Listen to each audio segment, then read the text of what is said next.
राधा वल्लभ श्री हरिवंश। राधा वल्लभ श्री हरिवंश। राधा वल्लभ श्री हरिवंश। राधा वल्लभ श्री हरिवंश। वृंदावनेश्वरी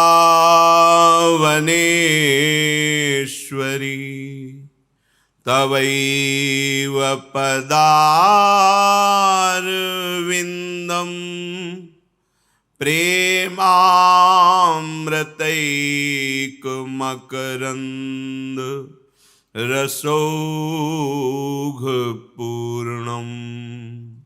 हृद्यर्पितं मधुपते स्मरतापमुग्रम् निर्वापयत् परम शीतलमाश्रयामि। निर्वापयत् परम शीतलमाश्रयामि। राधा राधा राधा राधा।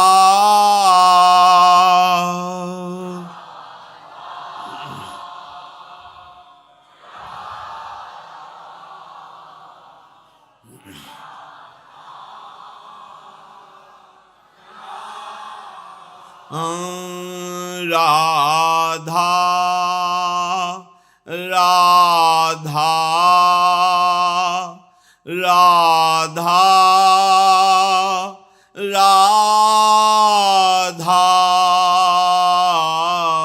राधा।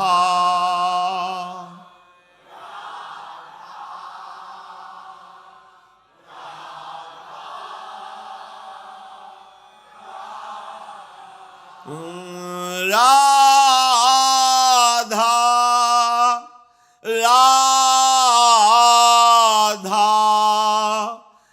राधा राधा। राधा राधा राधा राधा।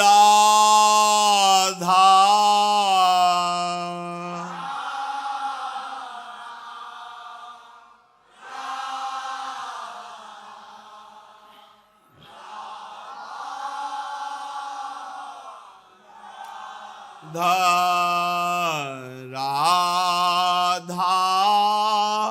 राधा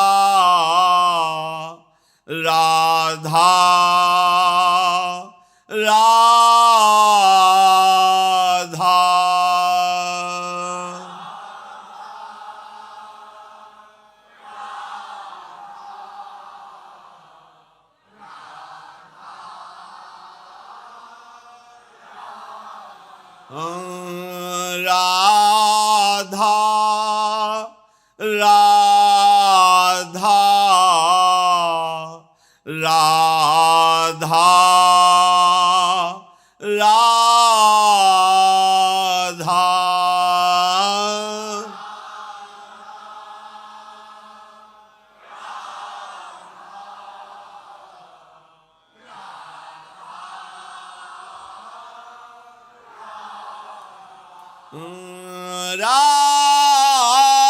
राधा राधा राधा राधा।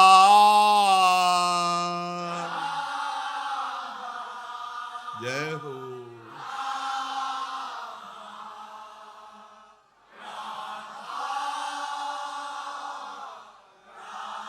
राधा राधा राधा राधा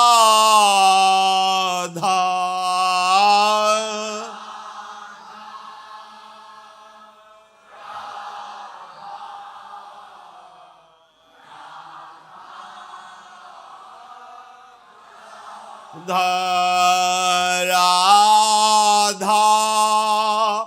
राधा राधा राधा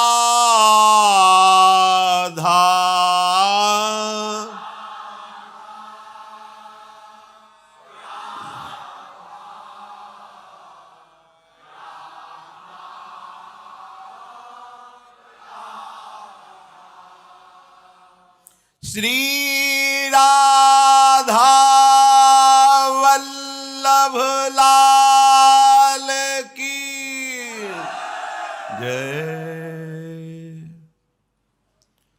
परम करुणामय प्रेम समुद्र स्वरूप श्री वृंदावन धाम लाडिले युगल सरकार श्री श्यामा श्यामजू समस्त हित परिकर प्रियालाल की सेवा में निमग्न इन सब की अपार कृपा से हमें ये सौभाग्य मिला है कि हम कभी निराशा न धारण करें। कैसी भी विपत्ति या कैसी भी दुखद परिस्थिति आवे, हम आराध्य देव पर संशय न कर लें कि ऐसा क्यों। अनंत जन्मों में ऐसे हमारे दुष्कृत हुए हैं जिन्हें हम अधर्माचरण कहते हैं, पाप कहते हैं, कि अगर हमको प्रभु की शरण ना मिलती और फिर भोगना पड़ता तो हम पूरा हिसाब कभी नहीं भोग सकते थे। प्रभु की शरण में है तो इसलिए बहुत कम करके हमें विपत्ति, दुख, संकट आदि जो प्राप्त हो रहे हैं उनमें भी कुम्हार की मटकी की तरह ऊपर से पीट रहे हैं पर अंदर से पूरा हाथ का सपोर्ट दिए हुए हैं। हमारे जीवन में यदि हम शरणागत हैं हृदय से, तो जो भी घटना, परिस्थिति, संकट, विपत्ति आती है हमें निराश नहीं होना। जितनी श्वासें हैं हर कष्ट सहते हुए प्रियाजू के चरणों में समर्पित करना है, इसका निश्चित फल होगा प्रियालाल की प्राप्ति। ये आसुरी बुद्धि हमें प्रभु के शरणागत होने में बाधा पहुंचाती है, इसी से हमें निराशा मिलती है। जितनी मात्रा में आसुरी बुद्धि होती है उतना ही भगवत मार्ग में निराशा पैदा करती है। और जिनके संपूर्णतया आसुरी बुद्धि का ही प्रकाश होता है उनको तो मार्ग ही समझ में नहीं आता है। आनंद का मार्ग भी उन्हें महान क्लेश और अशांति का मार्ग लगता है। किसी विपत्ति घटना में बहुत बड़ा मंगल विधान प्रभु का छुपा होता है। बड़े बड़े भक्तों के जीवन चरित्रों को जब पढ़ा गया, सुना गया और समझने की चेष्टा उनके चरण कृपा प्रसाद से की गई तो यही समझ में आया है कि उद्देश्य की प्राप्ति के लिए अब दुख सुख की परवाह नहीं करनी। जो भी दुख या सुखद परिस्थिति आती है वो शरीर के ऊपर आती है, आत्मा में तो कभी इसका प्रवाह, प्रवेश, कोई भी स्फुरना बिल्कुल नहीं है।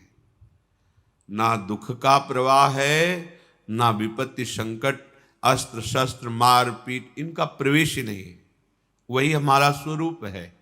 ना जानने के कारण शरीराभिमान से युक्त होकर बहुत सी गलतियां हो गई।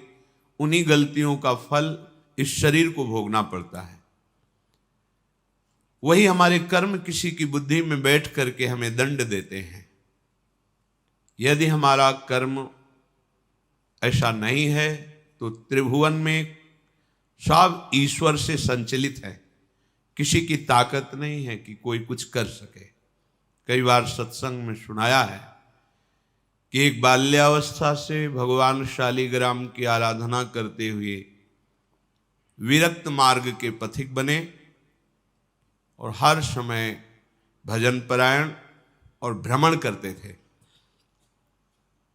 एक दिन वो गंगा किनारे शौच आदि क्रियाएं करके स्नान करने को जा ही रहे थे कि 90 लोगों ने भाला लाठी तलवार लिए हुए मारो मारो ऐसा कह के घेर लिया। तो संत थे, उन्होंने हाथ जोड़ा और कहा आप सब मार तो डालेंगे ही, यदि कृपा करें और हमें इतना समय दे दे कि हम स्नान करके अपने शालिग्राम भगवान को स्नान करा के चरणामृत ले लें, फिर आप आराम से मार देना।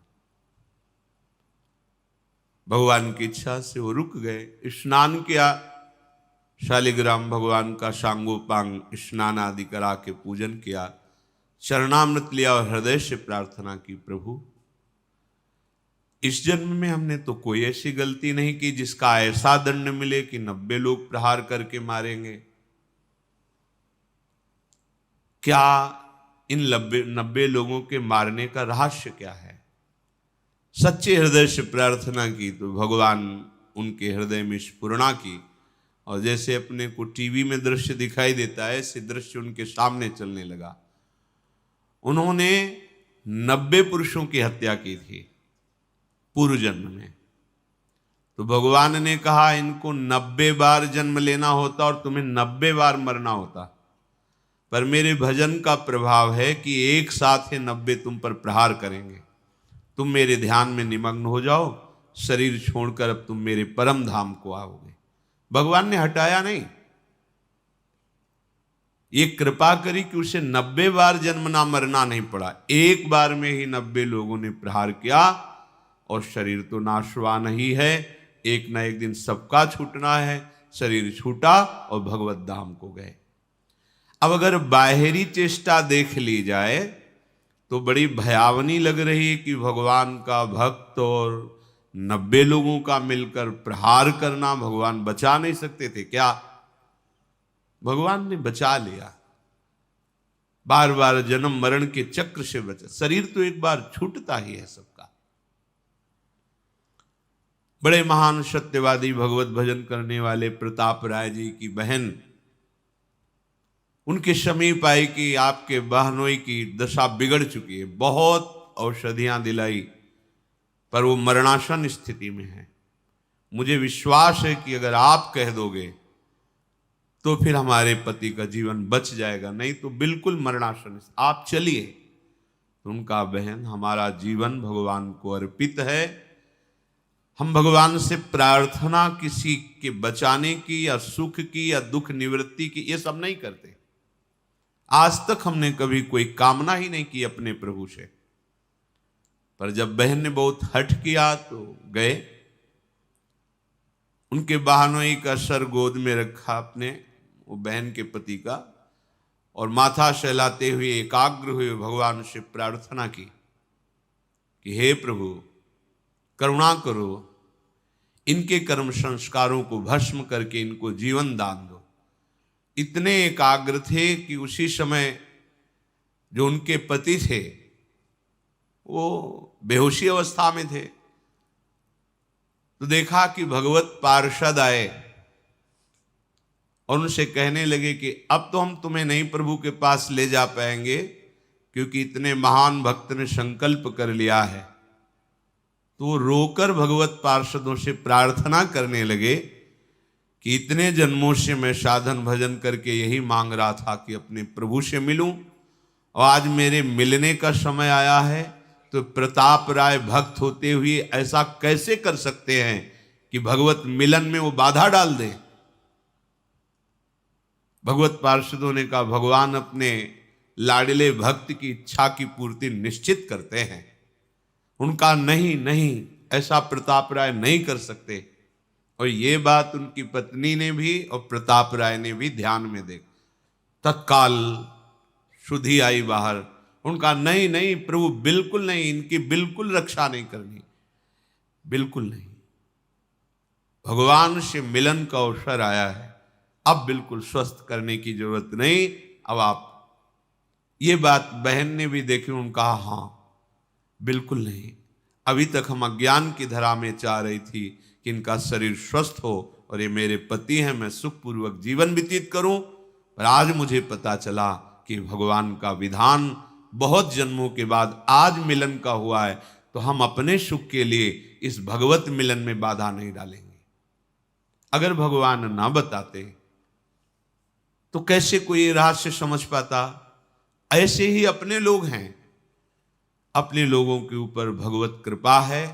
अब जो भी विधान हो रहा है भगवत कृपा से युक्त हो रहा है। कहो सो कहाँ जहां प्रभु नहीं, कोई ऐसा स्थान नहीं जहां प्रभु ना हो।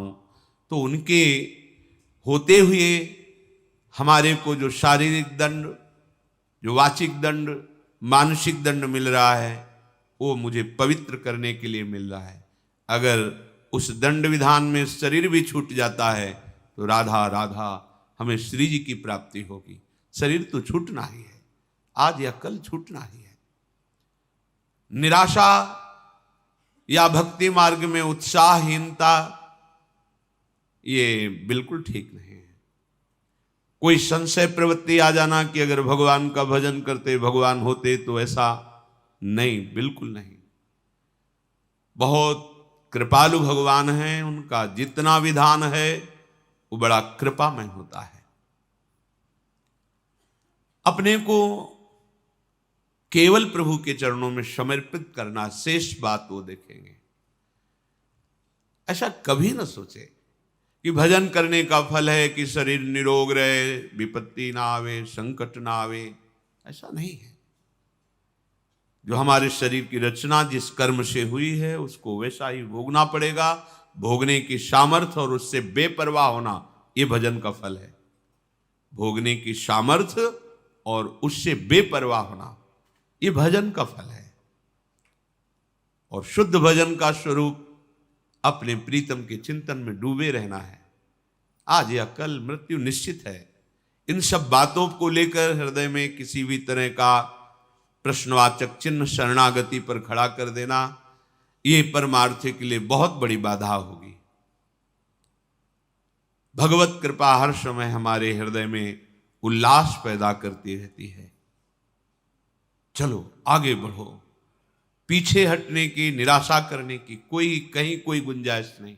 अमंगल नहीं है, यहां प्राण निकल जाना भी मंगल है।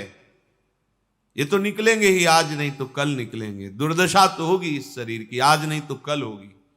पर दुर्दशा होते होते हम ऐसी दशा को प्राप्त हो जाएं कि भगवद स्मरण न छूटे, प्रभु का चिंतन न छूटे। इस आसुरी बुद्धि का त्याग करें। इदमद्य मया लब्धमिमं प्राप्से मनोरथम, इदमस्ति इदमपि मे भविष्यति पुनर्धनम, असौ मया हतः शत्रुर हनिश्चे चापरानपि, ईश्वरोहमहं भोगी सिद्धोहम बलवान मुखी, आढ्यो विजनवानस्मि कोन्योस्ति सदृशो मया, यक्षये दास्यामि मोदिष्य इत्य ज्ञान विमोहिताः। जो अज्ञान से युक्त हैं, जिनका ज्ञान ढका गया है, वो ऐसा सोचा करते हैं आज ये हमने लाभ प्राप्त कर लिया, कल मैं ऐसा भी लाभ प्राप्त करूंगा, ये कमाया वो कमाऊंगा, इतना धन एकत्रित हो गया, अब इतना और कर लूंगा और परम सुखी हो जाऊंगा। मैं एक शत्रु को परास्त कर दिया, अब उनको भी परास्त करूंगा, मैं शत्रु रहित हो जाऊंगा। मैं ईश्वर हूं, मैं स्वामी हूं, मेरे पास इतना धन है, इतना जन है, मैं इस तरह की जो आसुरी प्रवृत्ति है वो कभी भजन में नहीं लगने देती। धन का आश्रय, जन का आश्रय, विद्याभिमान, शरीराभिमान, मान सम्मान की प्रियता, सब आसुरी बुद्धि है। शरीर न्यौछावर कर दिया आप श्री जी के प्रति, अब जैसा चाहे वैसा करें। बड़े बड़े महापुरुषों के जीवन में बड़ी बड़ी विषम परिस्थितियां आती हैं। उपासक को घबराने की जरूरत नहीं। पूज्य श्री सनातन गोस्वामी जी निरंतर भजन में डूबे हुए महापुरुष, जब पुरी में महाप्रभु के समीप थे तो पूरे शरीर में ऐसे खुजली हुई, घाव हो गए, उनसे मवाद बनने लगा। और महाप्रभु जब देखते सनातन जी को तो हृदय से लगाते, उनके शरीर में वो लग जाता, बहुत क्लेश होता। उनका इससे अच्छा शरीर छोड़ दे। कई बार महाप्रभु से प्रार्थना की, प्रभु इस अधम के शरीर को मत छो। प्रभु ने कहा, सनातन जब तुम्हें हृदय से लगाते हैं तो श्री कृष्ण प्रेम बढ़ता है, इसलिए मैं तो हृदय से लगाऊंगा। और सनातन जी को ये आंतरिक कष्ट होता कि महाप्रभु के निर्मल विग्रह में हमारे शरीर का ये, अब शरीर को ही नष्ट कर देते हैं। रथ यात्रा में जगन्नाथ भगवान की जो होती है, विचार किया वहां अपने शरीर को श्री ठाकुर जी के रथ के नीचे दबाकर पूर्ण कर देते हैं। महाप्रभु को उनकी मानसिक भाव का पता चला। महाप्रभु ने कहा, सनातन अभी शरीर तुम्हारा है, इस शरीर के रखने या छोड़ने का भी अधिकार तुमको है। उनका प्रभु ये तो आपको समर्पित, फिर आप ऐसा कैसे सोच सकते हैं? जब आपका अधिकार ही नहीं है, आप शरणागत है, आपने तन मन प्राण समर्पित कर दिए हैं, फिर आपको ऐसा सोचने का अधिकार नहीं है। प्रभु बहुत दुख होता है जब आप आलिंगन करते हैं और आपके ऐसे दिव्य कंचन वर्ण शरीर में वो हमारे घावों का, तो हमें बर्दाश्त नहीं होता। दौड़कर महाप्रभु ने हृदय से लगाया, तत्काल दिव्य शरीर वो सब खत्म। बड़े बड़े महापुरुषों को शारीरिक व्याधियां, सामाजिक विपत्तियां, ये सब आती हैं। इसका तारतम्य भजन से नहीं जोड़ना चाहिए कि अगर हम श्री जी के हैं तो ऐसा क्यों हो गया, श्री जी के हैं तो क्या वो ठीक नहीं कर सकती, ये सब नहीं। हमारा उद्देश्य भगवत प्रेम प्राप्ति है। हमें अपने उद्देश्य पर दृष्टि रखना है। भगवत प्रेम का स्वरूप है प्रतिपल सहज निरंतर अपने आराध्य देव का चिंतन होना, और कोई आकांक्षा न रह जाए किसी भी लोकांतर के भोग की, किसी सुख की कोई आकांक्षा न रह जाए, नहीं रह जाएगी। बड़े बड़े सिद्ध महापुरुषों को यही अपने वृंदावन ब्रज क्षेत्र में महामहिम श्री पंडित बाबा जी महाराज, पंडित रामकृष्ण जी महाराज, ऐसे महापुरुष जो बाल्यावस्था में ही भगवान के साथ कंचा गोली खेलते थे, गोविंद देव जी के साथ। एक भंडारा किया तो संतों के पास अर्थ आ जाता है तो संत सेवा में लगता है, ठाकुर सेवा में लगता है। संत सेवा हुई, शाम के कुछ ऐसे जन पधारे जो स्वभाव में आसुरी प्रवृत्ति रखते थे। कहा, बाबा खीर पुआ बटा हमको भी खवाओ। भैया वो तो मध्याह्न में राजभोग लगा, बट गया, अब तो है नहीं। लाठी से प्रहार किया, खोपड़ी फूट गई, रक्त स्राव होने लगा, और वो कुटिया में गए तो उन्हें कुछ मिला नहीं, तो वही अपने गमछे से फिर पट्टी बांधी। इतने बड़े महापुरुष जो बाल्यावस्था से भगवत साक्षात्कार किए, सिद्ध महापुरुष, इसका कोई महत्व तो नहीं है। किसी ने पीट दिया, किसी ने गाली दे दिया, कोई विपत्ति आ गई, कोई रोग आ गया तो बोले इनका भजन लघु है, इनके भजन में ताकत नहीं है क्या? नहीं, जिसने मारा था वो भस्म हो जाना। अभी साधुता समझते क्या हो? ये नहीं, मार्ग को समझिए, नहीं तो माया का कार्य है संशय और अविश्वास पैदा कर देना। संशय और अविश्वास ये जीवन का सबसे बड़ा संकट है, जो अनंत जन्मों के लिए बीज बो दिया भगवत विमुख होने का। इसलिए कभी संशय नहीं, कभी अविश्वास नहीं। जैसी भी परिस्थिति, बढ़ते चलो आगे, आगे बढ़ना है। अमंगल शब्द है ही नहीं। विश्वास कर लीजिए। कितने हम आपको चरित्र बताएं महापुरुषों के, जिनकी निरंतर भगवदाकार स्थिति है, ब्रह्माकार स्थिति, हमने उनके दर्शन किए। बरगदिया बाबा नाम के गांव में क्या होता है कि जैसे जो प्रधान वृत्ति होती है उसी में संत का नाम रख दिया जाता है। तो बरगद के वृक्ष के नीचे ही रहते थे, गंगा किनारे, तो उनको बरगदिया बाबा कहते थे। जैसे एक संत भगवान आजीवन केवल सतुआ ही पाए तो सतुआ बाबा उनको कह दिए। एक संत भगवान थे कि वो जो भी आवे कितना बड़ा करवा रखते थे, पंजीरी देते, उन पंजीरी बाबा कह दिए।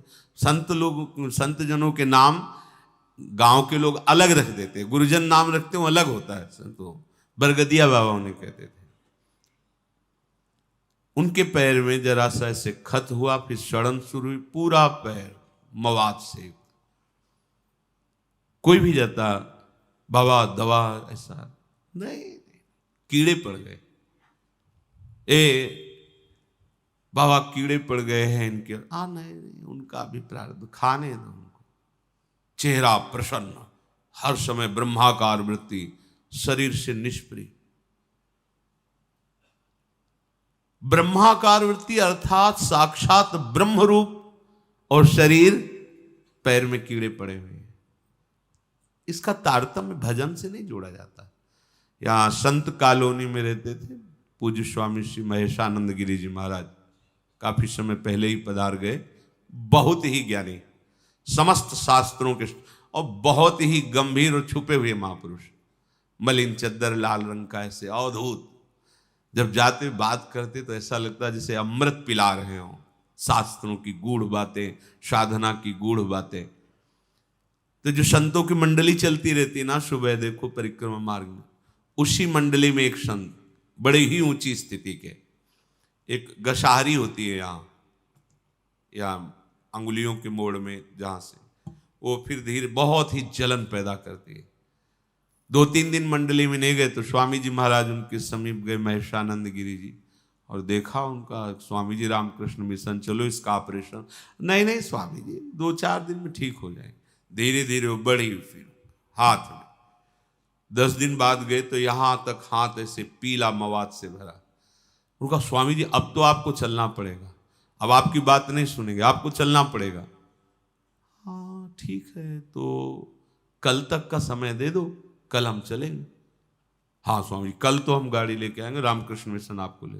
कल जब गए तो आसन में से बैठे, निष्प्राण हो चुके थे, शरीर चला गया। महापुरुषों जो भगवत चरणारविंद में इतने तल्लीन हैं, वो चाहें तो नई सृष्टि कर सकते हैं। वो अपने अंगों की पीड़ा को नहीं मिटाया, क्योंकि जानते नाशवान शरीर, इसको भोग लेते हैं और प्रिया प्रीतम के समीप चलते हैं। ये संशय वृत्ति हृदय में बिल्कुल नहीं होनी चाहिए कि यदि भजन का फल सुख है तो इनको बुखार क्यों आ गया, भजन का फल सुख है तो इनका अंग भंग कैसे हो गया, भजन का फल भगवान रक्षा करते तो इनको गाली किसने दे दी, इनको पीठ किसने दिया। हमें सावधान रहना है, हमारी निष्ठा में परिवर्तन ना आने पावे, और चाहे जैसी परिस्थिति हो वो हमारे प्रभु से पास होके आ रही, पक्का समझ लीजिए। हमारे द्वारा कितने भयंकर पाप हुए तुम क्या जानो, तो मेरे कृपालु प्रभु आज कृपा करके उनको बहुत कम में भुगता करके अपने मार्ग में ले चल रहे। उनकी कृपा का पता नहीं। हम लोग अज्ञानी केवल वर्तमान को देख, हमने तो भजन किया, कभी कोई गलती की, गलतियों का खजाना जमा है तुम्हारा, आज उनकी कृपा से तुम भजन कर रहे हो। तो ये शरीर जब बना था तो उसका प्रारब्ध निश्चित हो गया था, इस अवस्था में इस दंड को तुम्हें भोगना है, तो दंड दे रहे हैं और उसके साथ दुलार कर रहे हैं, और हमारा अविनाशी मार्ग पुष्ट हो रहा है। कितनी बड़ी कृपा है। तो हम हर समय कृपा का अवलोकन करें, कभी किंचन मात्र भी प्रभु पे संशय न करें, उनके विधान में प्रश्नवाचक चिन्ह न लगा दें। ऐसा क्यों किया प्रभु, प्रभु क्या ऐसा नहीं कर सकते थे। निश्चित मानिए कोई भी शरणागत के ऊपर जो विधान हो रहा है वो प्रभु का बहुत सोचा समझा विधान है। यदि वो शरणागत है अंदर से, हम बाहर की बात नहीं कहते, बहुत संशोधन करके पास किया हुआ विधान है, और उसका फल भगवत प्राप्ति है। इसलिए कभी किसी भी तरह की संशयात्मा वृत्ति हृदय में नहीं होनी चाहिए। पूर्ण विश्वास के साथ ये प्राणों की बाजी लगाकर इस मार्ग में चला जाता है। नारायण अति कठिन है हरि मिलन की बाट, या में पग पीछे धरे प्रथम शीश दे काट। शीश काट का मतलब अब मेरा अस्तित्व नहीं रहा, अब हरि जाने। जैसा अजात पक्षायु मातरम खगा, जैसे छोटा बच्चा पंख नहीं निकला माँ की बाट जोहता रहता है, ऐसे बस हरि की बाट जोनी, प्रियाजू की बाट जोनी। जैसा वो चाहें वैसा विधान करें।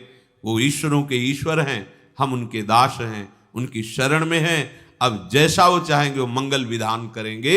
हमें निरंतर भजन में, अगर हम बेहोश हैं तो हमारी गति नहीं, हम सुसुप्ति में हैं तो हमारी मति नहीं, यदि हमें चेतना है तो हमारी गति मति सिर्फ राधा ही राधा। चाहे अंग अंग काट दिया जाए तो भी राधा ही राधा। हमारी पूर्णता इसी में है। हमको इसको लेकर के नहीं बैठ जाना कि हमारे चोट लग गई, अब भजन नहीं होगा, हमें को ये हो गया, अब कैसे हम विश्वास करें। नहीं, मायाकृत शरीर पंचभूत रचित, ये अपने अपने तत्वों में लीन होगा। पानी पानी में, मिट्टी मिट्टी में, आग आग में, वायु वायु में, आकाश आकाश तत्व में। ये हमारा स्वरूप नहीं है, ये हमारे भजन का फल नहीं है, ये हमारे कर्मों के अनुसार मिला है। अब भजन का फल मिलेगा हमारा सहचरी वपु, जिसमें न काल का प्रवेश है न माया का प्रवेश है, और सदैव प्यारी जू के समीप। हम उसमें घाटा नहीं कर सकते। इस शरीर को नष्ट होना ही है। अगर ये नष्ट होते होते हमें प्रियाजू का सहचरी वपु प्राप्त हो रहा है तो इतना बड़ा लाभ है कि करोड़ों प्राण देने पर भी ये सौदा नहीं होता। प्राण दिए यह प्रेम न पई, प्रेम वपु जो मिल रहा है। इसलिए इस शरीर की जो हो रही गति होने दो, राधा राधा राधा, आगे बढ़ो। ऐसा शरीर मिलेगा जो चिदानंद वपु, प्यारी जू के समीप। अगर इसी पे आसक्त होकर इसी की घटना, इसी की परिस्थिति विपत्ति में फंसे रहे तो प्रिया प्रीतम का चिंतन नहीं होगा। फिर तो ये छूटेगा तो ऐसा ही दूसरा फिर पांच भौतिक मिलेगा, कोई भी जीव जंतु का शरीर मिलेगा। इसलिए बहुत विवेक की आवश्यकता है। माया अपनी आंधी तूफान चला करके आपको सत मार्ग से डिगाने की चेष्टा करेगी। वो ऐसा अनुभव कराएगी कि भगवान है ही नहीं, उसका काम है। जैसे भक्ति अनुभव कराती है सर्वत्र भगवान है, ऐसे माया अनुभव कराती कहीं कोई भगवान नहीं है। ये उसका जादू है, ये उसका जादू है। आपको लगेगा अगर कहाँ भगवान है, पुकारा आए क्या, नहीं आए ना, नहीं है, ये अनुभव माया कराएगी। हमें परास्त नहीं होना। आप आओ ना आओ, हमने आपसे प्रेम किया है, अपना जीवन दिया है, अब आप जैसा चाहो व्यवहार करो हमारे साथ, क्योंकि हमारा कुछ है ही नहीं, वो आपका है। आगे बढ़ो, बिल्कुल कहीं किंचन मात्र भी पीछे की तरफ कदम ना हो जाएं। सत्संग का यही फल है। हम जहां हैं इतनी दृढ़ता पूर्वक पैर रखें कि पीछे नहीं, बढ़ेंगे तो आगे बढ़ेंगे, नहीं तो खड़े खड़े पुकारते रहेंगे, आपको आना पड़ेगा। हमारे कदम बढ़ेंगे तो आगे बढ़ेंगे, अब पीछे नहीं। चलते हैं महापुरुषों के पावन चरित्रों का श्रवण करके अपने हृदय को प्रियालाल के चरणों में समर्पित करते हैं। भगवान श्री कृष्ण और बलराम जी ने जब सुभद्रा जी का पदार्पण हुआ इंद्रप्रस्थ में, तो बहुत सा दहेज लेकर के, बहुत से रत्न, हाथी, घोड़े, ये सब लेकर के आए। महायशस्वी भगवान श्री कृष्ण ने वधू तथा वर पक्ष के लोगों को बहुत सी संपत्ति अर्पित की। ये सब देख करके कौरवजनों का हृदय बहुत चला कि द्वारिका से अपार संपत्ति सुभद्रा जी के लिए आई हुई है, तो अर्जुन की ही वृद्धि हुई। पराक्रमी यदुवंशी जन इंद्रप्रस्थ में पांडवों से सम्मानित होकर के भगवान बलराम जी के साथ वापस हुए, पर भगवान श्री कृष्ण जी वहीं ठहरे। एक दिन भगवान श्री कृष्ण जी ने अर्जुन से कहा कि चलो वन विहार करने चलते हैं। यमुना जी के पावन तट पर विचरण करेंगे। किरीटधारी अर्जुन के साथ मोरपिक्षधारी भगवान श्री कृष्ण यमुना के पुलिन पर विहरण कर रहे थे।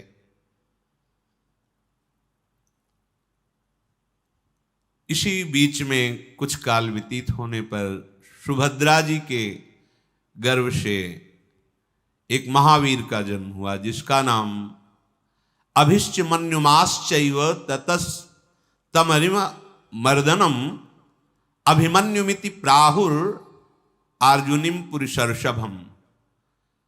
अभी जहां वो होगा वहां भय नहीं होगा, अर्थात निर्भय। मन्युमान जो ठान ले वो करके ही गुजरे, इसलिए भगवान के समक्ष ब्रह्म ऋषियों ने उनका नाम अभिमन्यु रखा। अर्जुन कुमार अभिमन्यु, जो सुभद्रा जी से प्रकट हुए। विशाल नेत्र, विशाल वक्षा स्थल, दर्शन मात्र से शत्रुओं को भय प्रदान करने वाला स्वरूप। भगवान श्री कृष्ण ने विशेषतः लालन पालन और शिक्षा का भार स्वयं लिया अभिमन्यु की।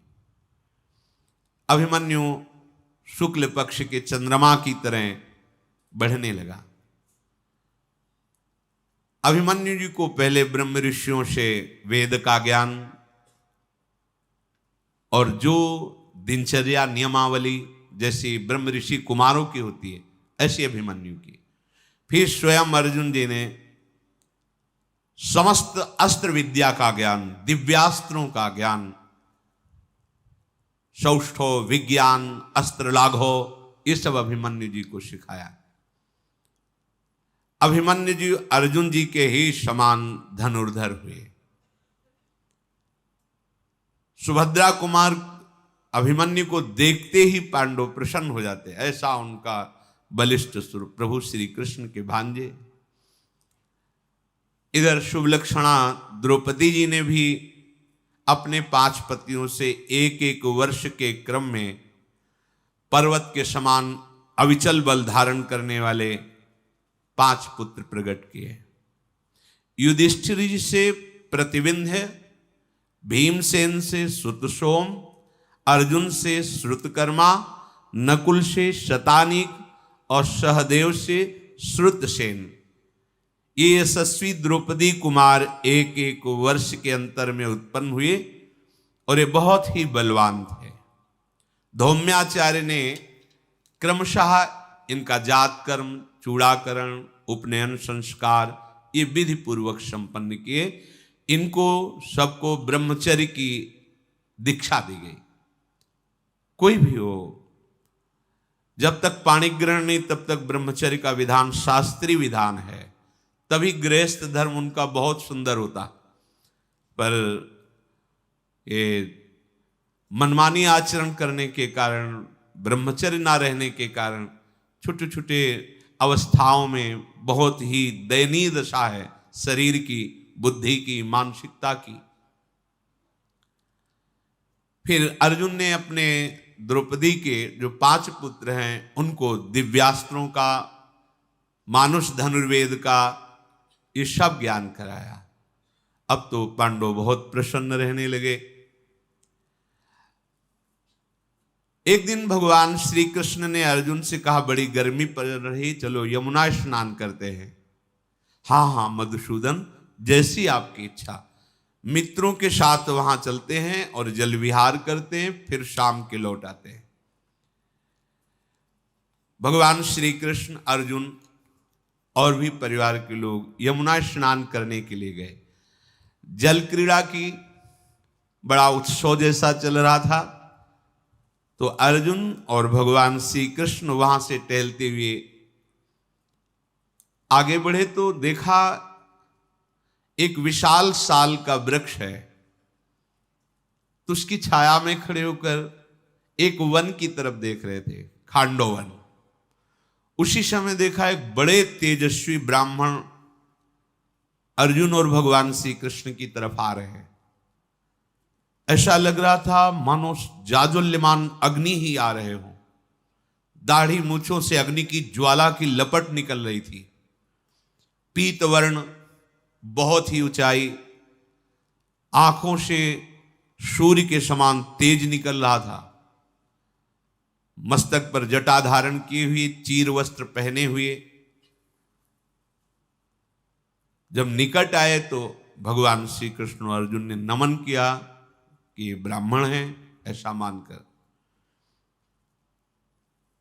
ब्राह्मण देवता ने कहा, मैंने सुना है कि आप ब्राह्मणों को मुंह मांगी वस्तु देते हैं, तो आप दोनों बड़े दाता हैं। मैं बहुत भूखा हूं,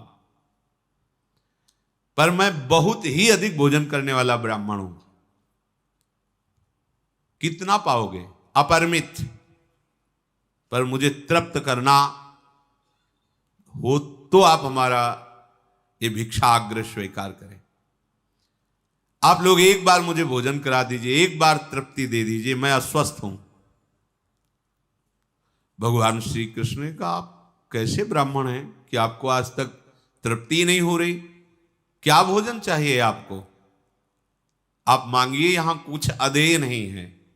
जहां पार्थ है और मैं हूं, वहां कुछ अदेय नहीं। क्या चाहिए आपको? तो उन्होंने कहा कि मैं कोई साधारण ब्राह्मण नहीं हूं, मैं साक्षात अग्निदेव हूं। मुझे अन्न की भूख नहीं है, पर मुझे भूख है, पर अन्न की नहीं। ये जो तुम देख रहे हो ना, खांडोवन, बहुत विशाल वन, ये देवराज इंद्र से सुरक्षित है। इसमें इंद्र का सखा तक्षक नाग भी रहता है परिवार के सहित, और बड़े बड़े सब जीव जंतु, अपार विशाल वन। मैं इसे खाना चाहता हूं, पूरे वन को भस्म करना चाहता हूं। पर जब मैं इसे खाने की चेष्टा करता हूं तो देवराज इंद्र मेघों की ऐसी वर्षा कर देते हैं कि फिर मैं नहीं जला पाता हूं, इसलिए मैं भूखा रह जाता हूं। आप दोनों अस्त्र विद्या के पूरे जानकार हैं, इसीलिए मैं खांडोवन की भिक्षा मांगता हूं कि मुझे एक बार इससे पाने के लिए दे दीजिए। आप दोनों उत्तम अस्त्र के ज्ञाता, में जब जलाने लगूंगा तो इंद्र विघ्न डालेंगे, आपको रोकना है। कोई भी प्राणी भाग करके नहीं जा पाएगा, मैं सबको खाऊंगा क्योंकि मुझे बहुत भूख लगी। अग्नि देवता ने ऐसी प्रार्थना की।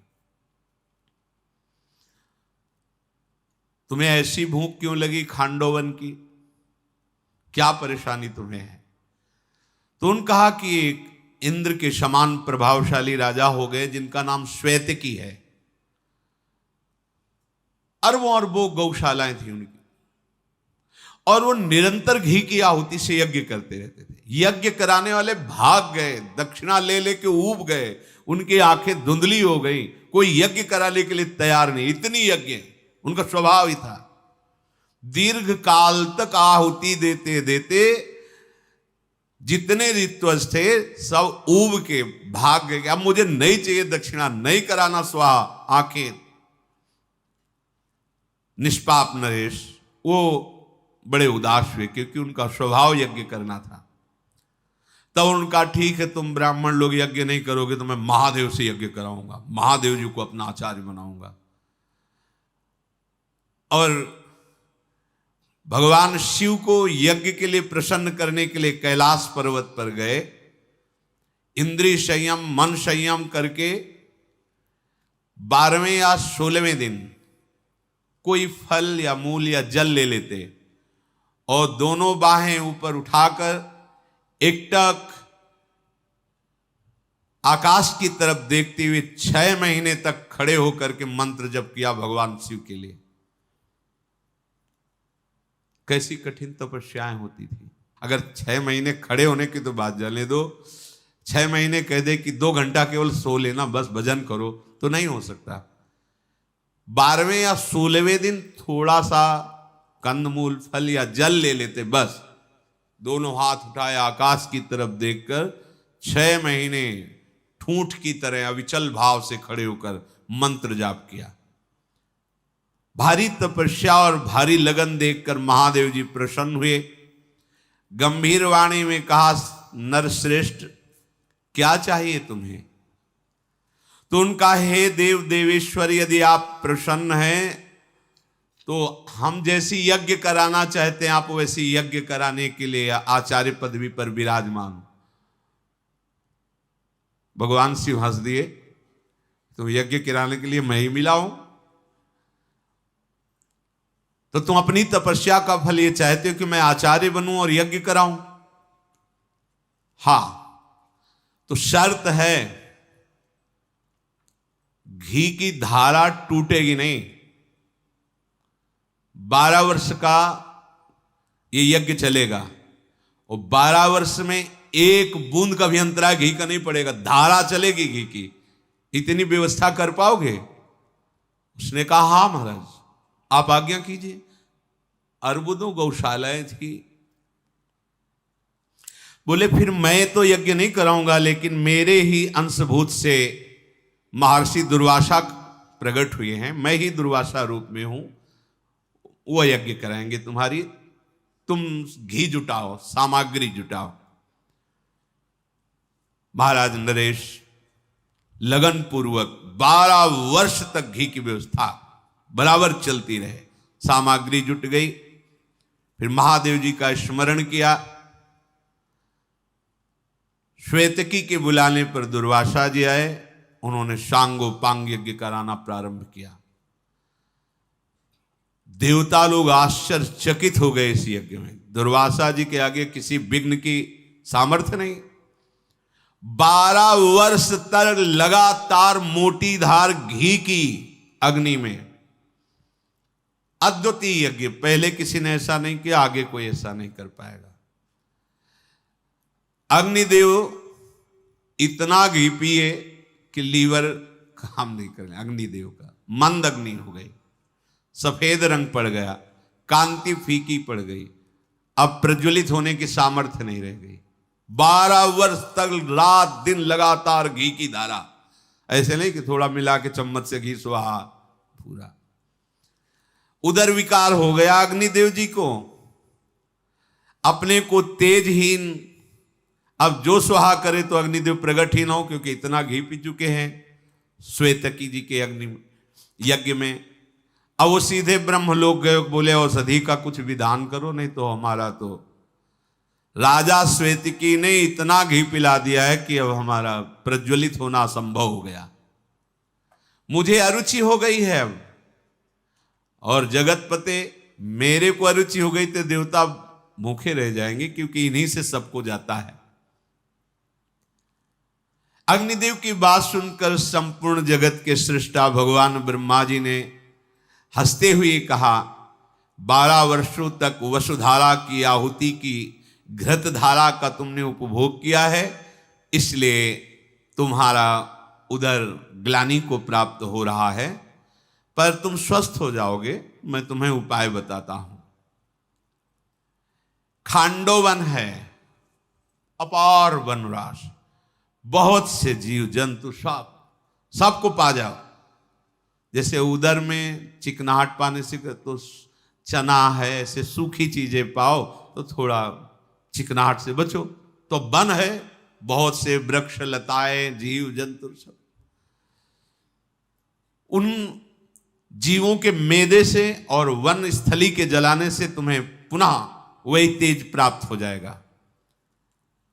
उस वन को जलाने के लिए तुम जाओ। परमेष्ठी जी ब्रह्मा जी की बात सुनकर अग्नि देवता वहां गए और खांडोवन को जलाने लगे। तो देवराज इंद्र उसकी सुरक्षा करते थे। मेघ की वर्षा, तो फिर धुआं उठा, खत्म। जय बार प्रयास करते थे। तब फिर ब्रह्मा जी को पुकारा कि आपने हमारे लिए जो बताया था वो तो संभव नहीं हो रहा। देवराज इंद्र वर्षा कर देते हैं। तब उन्होंने कहा समय का इंतजार करो, हे अनल, देवराज इंद्र कुछ नहीं बिगाड़ पाएंगे। भगवान का अवतार हो रहा है, भगवान वासुदेव और इधर अर्जुन। ये दोनों जब यमुना किनारे विहरण कर रहे हो तब इनसे भिक्षा मांगना। और अगर ये दोनों हाँ बोल दिए तो किसी देवता की सामर्थ्य नहीं कि तुम्हारे भोजन में विघ्न डाल सके। तो जहां ये दोनों वीर एक साथ हो गए तो फिर त्रिभुवन में कोई विजय प्राप्त नहीं कर सकता। तो यही सुनकर के इंतजार कर रहे थे अग्नि देवता, और भगवान श्री कृष्ण अर्जुन जी के पास जाकर निवेदन किया। अग्नि का एक कथन सुनकर अर्जुन ने कहा कि मुझे इंद्र से लड़ना पड़ेगा, तो इसके लिए मेरे पास अभी धनुष नहीं है। साधारण मृत्युलोक के धनुष हैं, पर मुझे दिव्य धनुष चाहिए, और ऐसे तरकस चाहिए कभी खाली ना हो। मेरे बाहुबल और दिव्यास्त्र के ज्ञान के अनुसार मेरे पास धनुष और तरकस नहीं है। वायु वेग के समान चलने वाला रथ नहीं है, अश्व नहीं है, क्योंकि पूरे खांडोवन में कोई विघ्न न पहुंचा सके तो ऐसा वाहन भी होना चाहिए कि मैं जहां जाऊं मन की गति के अनुसार वहां पहुंच जाऊं, वहां रक्षा करूं। फिर इसके अंदर जितने भी नाग पिशाच पशु पक्षी कोई बाहर नहीं निकल पाएगा। आप आराम से भोजन कीजिए। इस कार्य की सिद्धि के लिए इंद्रदेव से मुझे युद्ध करना पड़ेगा। इसके लिए मुझे धनुष, अक्षय तुड़ीर, रथ, अश्व ये चाहिए। अर्जुन के ऐसा कहने पर महातेजस्वी भगवान अग्निदेव ने वरुण जी का चिंतन किया। लोकपाल वरुण आए और अग्निदेव से कहा, क्या आदेश है? आपने हमारा चिंतन किया। हे जलेश्वर वरुण देव, एक दिव्य धनुष तुम्हारे पास है जो पूजा जाता है, गांडीव, और उसी धनुष के समीप दो अक्षय तरकस, अक्षय, चाहे जितना बाण चलाओ कभी वहां से खाली नहीं होगा। ये दोनों, और एक कपयुक्त ध्वजा से युक्त दिव्य रथ जो अभी तक पूजा ही जा रहा था, वो ये ला करके प्रदान करो। और भगवान के दिव्य सुदर्शन की प्रार्थना की। अग्निदेव ने भगवान का दिव्य सुदर्शन हाथ में लेकर कहा, प्रभु इसे आप धारण करें, और कौमोदकी नाम की गदा ये भगवान को। दिव्य रत्नों से जटित गांडीव धनुष और दो बाणों से भरे हुए तुणीर ये अर्जुन को प्रदान किए। ये धनुष ऐसा है कि कट ही नहीं सकता, चाहे जिस अस्त्र से काटो। इसकी शक्ति ऐसी है कि लाखों करोड़ों धनुष मिलकर भी इसकी बराबरी नहीं कर सकते। ये इतना चिकना, दोष रहित और दिव्य है कि अभी तक देवता दानव गंधर्व इसकी पूजा ही करते आए हैं। गांडीव धनुष की सो अर्जुन को दिया, और दिव्य घोड़ों से जुता हुआ एक रथ दिया जिसकी ध्वजा पर कपि विराजमान, जो अपनी दहाड़ से शत्रुओं को भयभीत करते रहे। और ऐसे घोड़े जो आकाश में भी चल सकते हैं, जल में भी चल सकते हैं, और मन के अनुसार चल सकते हैं। चिंतन किया वहीं पहुंच गए। ऐसे उनकी सफेद कांति, वायु वेग, आवश्यकता के अनुसार छोटे बड़े हो जाना, अंतर्ध्यान हो जाना, दिखाई देना, ऐसे अजेय।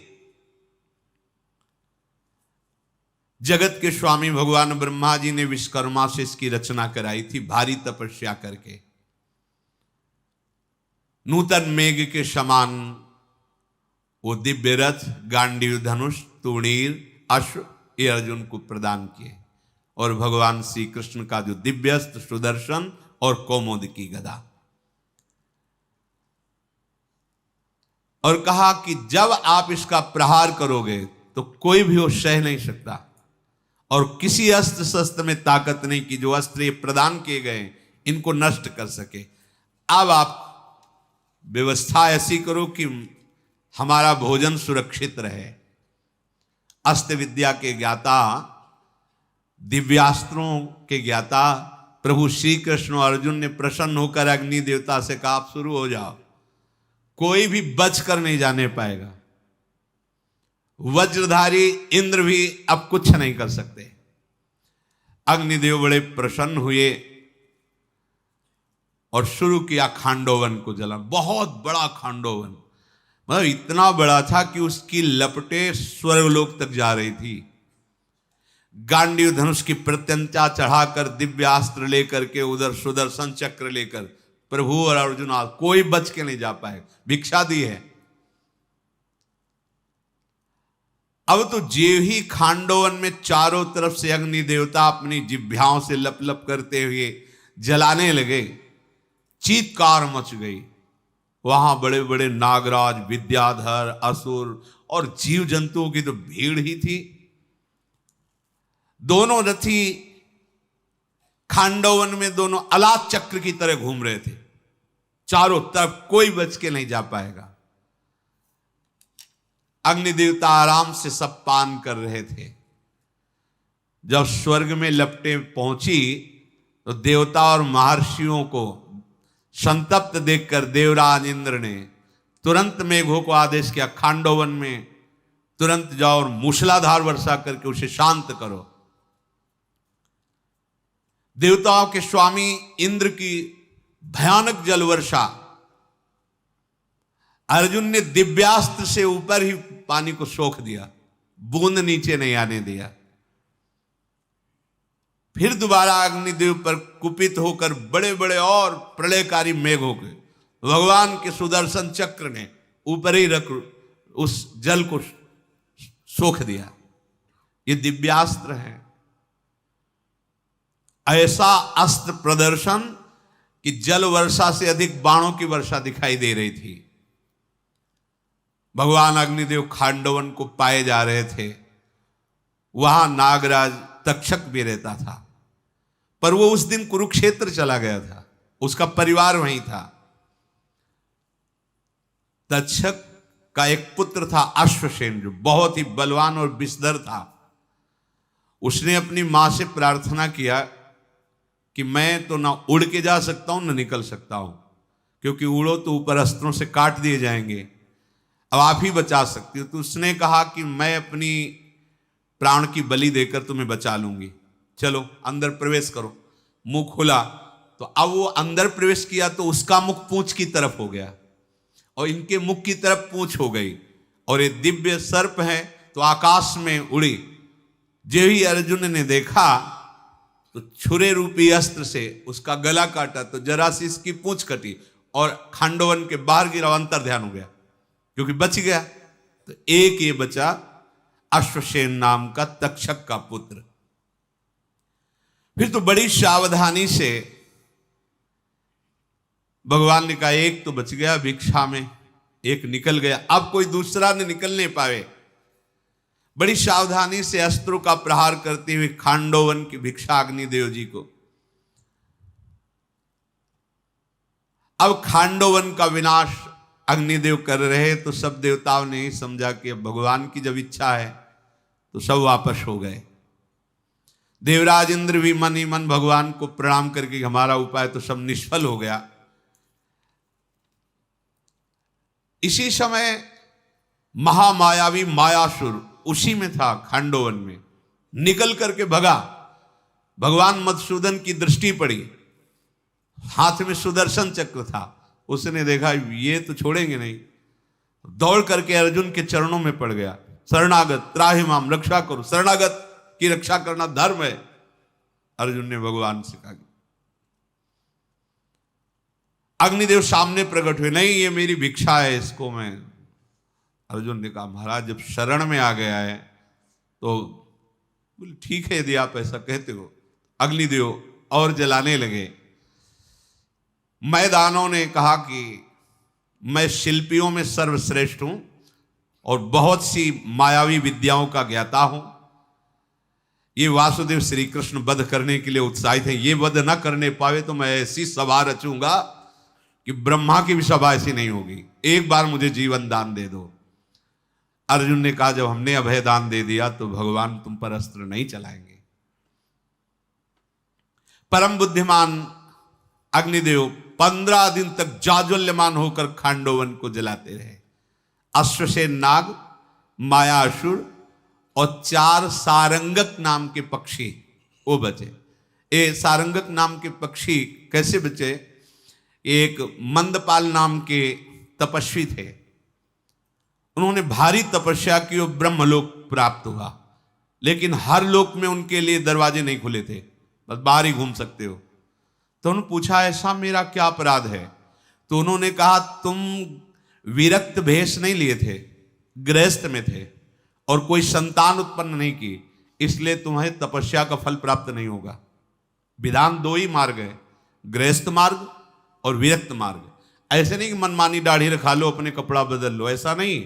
आचार्य परंपरा विरक्त भेष की है। इसी बात के लिए अगस्त्य जी ने वो जो हाथी का स्वरूप, क्या इंद्रद्युम्न कुछ ऐसा नाम था उस राजा का, वो मनमानी ऐसे ही संत वेश रख करके भजन, उनका ऐसा नहीं, तुम हाथी की तरह बैठे हो तो वही गजराज बने त्रिकूट पर्वत पर, जिसका भगवान ने फिर बाद में उद्धार किया। ये सिद्धांत है पुनामनो नरकात पुत्र त्रायते पितरम श्रुति तस्माद पत्य संताने यतस्व ब्रह्म सत्तमम। सिद्धांत उनको वहां ब्रह्मलोक में बताया गया कि यदि गृहस्थ हो तो ये संतान होनी चाहिए, नहीं है तो विरक्त होकर भजन करो, नहीं तो पुत्र नाम का नरक तुम्हें मिलेगा। ऐसा सिद्धांत है। पुनामनो नरकात पुत्र त्रायते पितरम श्रुति। यदि आप गृहस्थ धर्म में हो तो आपके एक संतान होनी चाहिए। और ये गृहस्थ धर्म से विरक्त की तरफ आचरण कर रहे थे, पर आचार्य परंपरा गुरु परंपरा से किसी महापुरुष द्वारा विरक्त मंत्र विरक्त भेष नहीं लिए थे। इसलिए कहा तुम गृहस्थ में ही हो, संतान उत्पन्न नहीं किया, सब लोग बंद है तुम्हारे, जाओ संतान उत्पन्न करो फिर आओ। उन्होंने विचार किया कि जल्दी संतान किससे हो जाए, क्योंकि संतान की तो सारंगक नाम पक्षी जल्दी संतान प्रकट करता है। तो तपस्वी थे, उस सारंगक नाम पक्षी से 4 पुत्र उत्पन्न किए। और जब खांडोवन जलने लगा तो उन्होंने कहा सारी मेहनत, क्योंकि भस्म हो जाएंगे तो फिर वहां ताला लगा मिलेगा। तब उन्होंने अग्निदेव से कहा कि हमारी जो दिव्य उन्नति होने जा रही उसमें सहयोगी हैं बालक, आप कृपा करके इनकी रक्षा। पूरा खांडोवन जल गया और उनको आंच भी नहीं आई, क्योंकि अभी उनके पंख भी नहीं निकले थे, उनको आंच नहीं आई। तो ये पूरे खांडोवन में अश्वसेन नाग, मायासुर और सारंगक नामक ये 4 पक्षी बचे। भगवान श्री कृष्ण और अर्जुन के द्वारा सुरक्षित प्रचंड ज्वालाओं वाले भगवान अग्निदेव को जब खांडोवन का भोजन मिला तो ये सब मज्जा मेद आदि पीकर और सूखे हरे सब वृक्ष जलाकर अब उनकी जठराग्नि ठीक हो गई। हाँ, अब स्वस्थ हो गए। उसी समय भगवान श्री कृष्ण और अर्जुन के बीच में इंद्रदेव मरुदगणों के साथ आए और स्तुति की कि प्रभु ये मेरी सेवा थी, इसलिए मैं आपके विरुद्ध में युद्ध में आया, पर मैं जानता हूं आपने जो धर्म स्थापना की उसके लिए मैं आपके विरुद्ध में लड़ रहा था, पर कहीं आपसे विजय प्राप्त कर सकता हूं क्या? पर प्रभु मुझे क्षमा कीजिए, मैं अपने धर्म पालन के लिए ये रोक रहा था। अर्जुन ने कहा कि हमारी इच्छा है कि आपको जितने दिव्यास्त्रों का ज्ञान हो हमें प्रदान करें।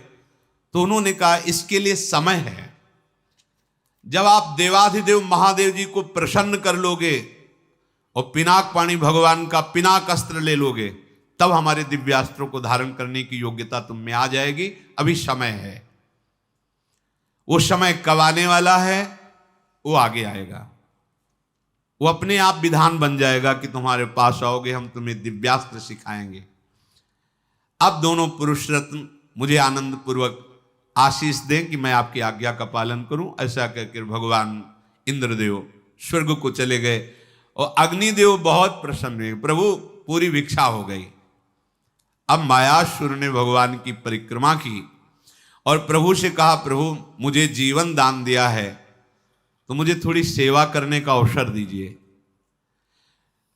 कुंती नंदन युधिष्ठिर की ऐसी सभा की रचना करूंगा कि जो ब्रह्मा जी की सभा में भी नहीं है वो मैं उपस्थित करूं। आश्चर्यमय त्रिभुवन में सर्वोपम सभा की रचना। अर्जुन ने कहा कि मायासुर, मैं किसी की रक्षा करके उसका उपकार नहीं चाहता कि बदले में मुझे कुछ दे। तुम कृतज्ञता प्रकट करते हो ठीक है, लेकिन मैं उपकार नहीं चाहता। तुम्हारा कल्याण हो, तुम जाओ आनंद से विचरो, कोई भय नहीं, मुझे कोई चाह नहीं तुमसे। मायासुर बोला, प्रभु आप जो कह रहे हो आपके अनुरूप ही है, पर मैं कोई उपकार जैसा नहीं, पर मैं करना चाहता हूं। विश्वकर्मा शिल्प विद्या के महान पंडित हैं और मैं संपूर्ण मायाओं का ज्ञाता हूं। दोनों मिलकर ऐसी सभा का निर्माण करेंगे जो अद्वितीय होगी। अर्जुन ने कहा, तुम प्राण संकट मुक्त हुई हो इसलिए कुछ करना चाहते हो, ऐसी दशा में मैं कुछ भी तुमसे सेवा नहीं लूंगा, पर तुम्हारा संकल्प व्यर्थ ना हो, यदि भगवान आदेश कर दें तो आप कर सकते हो। मायासुर ने प्रभु श्री कृष्ण से अनुरोध किया कि आप आज्ञा कर दीजिए। भगवान 2 घड़ी तक मौन रहे, फिर कहा, ठीक है, जैसी तुम्हारी रुचि हो वैसा तुम निर्माण कर सकते हो। मायासुर, तुम ऐसे सभा भवन का निर्माण करो जिसमें बड़े बड़ों को भ्रम हो जाए। मायासुर देवता, असुर, मनुष्यों की शिल्प निपुणता में बहुत प्रवीण। उसने कहा, प्रभु ठीक है, जैसी आपकी आज्ञा। भगवान श्री कृष्ण कुछ समय तक वहां निवास किया, फिर द्वारिकापुरी को प्रस्थान किया। मायासुर ने अर्जुन से कहा, अब मैं एक आज्ञा चाहता हूं धनंजय। मैंने कैलाश पर्वत की दिशा में एक मैनाक पर्वत है, वहां एक रमणी मणिमय माया में भांड मैंने छुपा रखा है जो बिंदु सर के समीप है। उसका प्रभाव है कि जो रतन चाहो, जो मणि चाहो, जितना चाहो निकालते रहो, कभी खाली नहीं होगा। वो भांड मुझे चाहिए, क्योंकि आपकी सभा रत्नों से हम बनाएंगे। और यदि वहां सुरक्षित है तो मैं अभी गया और अभी आया,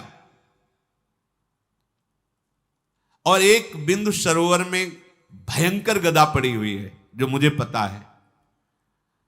वो ऐसी गदा है कि लाखों गदा का प्रहार वो सह लेगी, लेकिन उसका प्रहार सहना लाखों के लिए भारी पड़ेगा। और वो गदा भीमसेन के लिए मैं लाऊंगा। जैसा आपका गांडीव धनुष, प्रभु का सुदर्शन चक्र, ऐसे भीम के पास वो अमोघ गदा होगी। और एक वरुण देव के पास शंख है जिसका नाम देवदत्त है। वो ऐसी आवाज करता है कि शत्रुओं का हृदय भयभीत हो जाता है। वो शंख लाकर बड़ा प्रसन्न है मायासुर। आज्ञा लेकर गया और वो भांड लाया, गदा लाई, शंख लाया। गदा भीम को दी, शंख देवदत्त का जो धनंजय को दिया, और उस भांड से निर्माण प्रारंभ किया। उस भांड के पास हजारों किंकर और दिव्य राक्षस उसकी रक्षा करते थे। उनको बुला के साथ लाए और कहा, महाराज अब मैं भवन निर्माण करना चाहता हूं, आप पूजन प्रारंभ करवा दीजिए। 10,000 हाथ की लंबाई चौड़ाई वाली भूमि नापी गई, वहां पूजन हुआ और उसने निर्माण शुरू किया। ऐसे सभा भवन का निर्माण किया जिसकी ऊंचाई का पता नहीं था, मतलब आकाश में छू रही थी, कहां है कितनी। और वो सभा ऐसी थी कि जो किंकर राक्षस लाए थे उठा करके ले जा सकते हैं, जहां चाहो रखवा सकते हो। सभा दिव्य, तेजोमयी, रमणीय, जिसके प्रवेश करते ही कोई संताप नहीं, कोई चिंता नहीं, कोई भी अशांति नहीं। प्रवेश करते ही मायासुर 8,000 किंकर राक्षस उस सभा को एक जगह से 2 जगह ले जाने के लिए नियत कर दिए। बड़ी ही दिव्य सभा। उस सभा के बीच में एक पुष्करणी जिसमें सुंदर कमल खिले हुए हैं, और ऐसे ऐसे रत्न और मणियों से बनाया कि जैसे थल है तो लग रहा है बहुत जल भरा हुआ है, निर्मल जल, और जल है तो ऐसा लग रहा है थल है। बड़ा भ्रम पैदा हो जाता, बहुत से उसमें गिर भी जाते कि थल में वस्त्र समेट करके चलने का, क्योंकि जल दिखाई दे रहा है, और जल में आराम से गए तो झम्म से गिर गए। ऐसी कोई विश्वास ही नहीं कर पा रहा था कि जल कहां और थल कहां है। बड़ी ही दिव्य, बड़े सुंदर सुंदर भवन, बड़े सुंदर सुंदर वृक्ष, बावलियां, ये सब मायासुर ने रचना की। तदनंतर राजा युधिष्ठिर ने ब्राह्मणों को बुलाया, खूब खीर पुआ आदि पवा करके उनका पूजन किया और 10,000 ब्राह्मणों ने स्वस्ति वाचन किया। तब सभा में महाराज युधिष्ठिर पांडवों और गुरुजनों के साथ प्रवेश किया। एक एक ब्राह्मण को 1,000 स्वर्ण से विभूषित गौवें दान की जिस दिन सभा में प्रवेश किया। पूजन कार्य संपन्न करके युधिष्ठिर जैसे स्वर्ग में इंद्रदेव विराजमान होते हैं देवताओं की सभा में, ऐसे आनंद पूर्वक ऋषियों की और विभिन्न देश से आए हुए नरपतियों की सभा में महाराज युधिष्ठिर शोभायमान हुए। एक दिन सभा में महात्मा पांडव विराजमान ही थे कि वीणा की झनकार सुनाई दी। सब खड़े हो गए। देखा भगवान देवर्षि नारद जी पधारे हैं। नारद जी की थोड़ी सी आंतरिक वृत्तियों का वर्णन कर रहे हैं कि वेद उपनिषदों के संपूर्ण ज्ञाता, समस्त देवता और दैत्यों से पूजित ये महाराज ऐसे कहीं भी चले जाएं, कंस के यहां भी भरपूर पूजन होता है और कृष्ण के यहां भी भरपूर पूजन होता है। कोई भी इनको अपना विरोधी नहीं मानता। किसी भी दैत्य राक्षस के यहां जाएंगे वो वैसी पूजा करेगा, परम हित ऐसी बात कहेंगे। इतिहास पुराण के मर्मज्ञ, जब से सृष्टि हुई तब से आज तक की सारी बातों का ज्ञान रखने वाले, न्याय के अद्भुत विद्वान, धर्म के तत्व को जानने वाले, शिक्षा, कल्प, व्याकरण, निरुक्त, छंद, ज्योतिष, 6 अंगों के विशाल पंडित और एक के संयोग, नानात्व, समवाय, इसके ज्ञान में विशारद, प्रगल्भ वक्ता, मेधावी, स्मरण शक्ति संपन्न, नीतिज्ञ, त्रिकालदर्शी, अपर ब्रह्म, पर ब्रह्म, सबका ज्ञान रखने वाले, प्रमाणों द्वारा एक निश्चित सिद्धांत पर पहुंचे हुए, वाक्य निकलते ही उसके अर्थ पर पहुंच जाने वाले, बृहस्पति जैसे वक्ता के साथ भी उत्तर प्रति उत्तर करने में समर्थ, धर्म, अर्थ, काम, मोक्ष चारों पुरुषार्थों के संबंध में यथार्थ निश्चय, 14 भुवनों में स्वतंत्र रूप से घूमने वाले, नीचे ऊपर तिरछे कहीं भी जा सकते हैं, महाबुद्धिमान, सांख्य योग के ज्ञाता, अष्टांग योग के ज्ञाता, देवता असुरों के संपूर्ण ज्ञान को जानने वाले, विशेष वैराग्य संपन्न, संधि विग्रह के तत्व को जानने वाले, शत्रु पक्ष के बलाबल का अनुमान करने वाले, धन कैसे प्राप्त होता है, कैसे रक्षा की जाती है और कैसे उसका प्रयोग किया जाता है जिससे भगवत प्राप्ति, ये सब बातों के ज्ञान लोक लोकांतर में भ्रमण करते हुए महाराज युधिष्ठिर की सभा में देवर्षि नारद जी, सबको बड़ा आनंद हुआ। धर्म के ज्ञाता पांडवों ने देवर्षि नारद की अगवानी की, प्रेम पूर्वक, विनय पूर्वक प्रणाम किया, चरण पखारे, विराजमान किया। देवर्षि नारद जी ने कहा, राजन, क्या तुम्हारा धन ठीक से प्रयोग हो रहा है? अर्थात धन का ठीक से प्रयोग होना भगवत सेवा, संत सेवा या किसी भी असहाय की सेवा और कुटुंबी जन जो अपने द्वारा पोषित हैं उनकी सेवा, ये धन का ठीक से प्रयोग होना है। क्या तुम्हारा धर्म ठीक से चल रहा है? क्या तुम सदैव प्रसन्न रहते हो? अर्थात धर्म ठीक से रहना और अखंड प्रसन्नता ये भगवत चिंतन के द्वारा होती। अर्थात तुम्हारा क्या मन निरंतर भगवत चिंतन में लगा हुआ है? कहीं तुम्हारी वाणी किसी को आघात तो नहीं पहुंचा रही? देवर्षि नारद जी के द्वारा बहुत से उपदेश महाराज युधिष्ठिर को दिए गए जो राजनीति के अंतर्गत है। फिर कहा कि युधिष्ठिर, तुम ये बात विशेष रूप से समझ लो कि ये 14 दोष यदि होंगे तो गृहस्थ हो या राजा हो नष्ट हो जाएगा। ये 14 दोषों से बचना ही चाहिए। पहला, भगवान के प्रति नास्तिकता तो नहीं है। दूसरा, कहीं तुम हर बात में झूठ तो नहीं बोलते हो। तीसरा, कहीं छोटी छोटी बातों में क्रोध तो नहीं करते हो?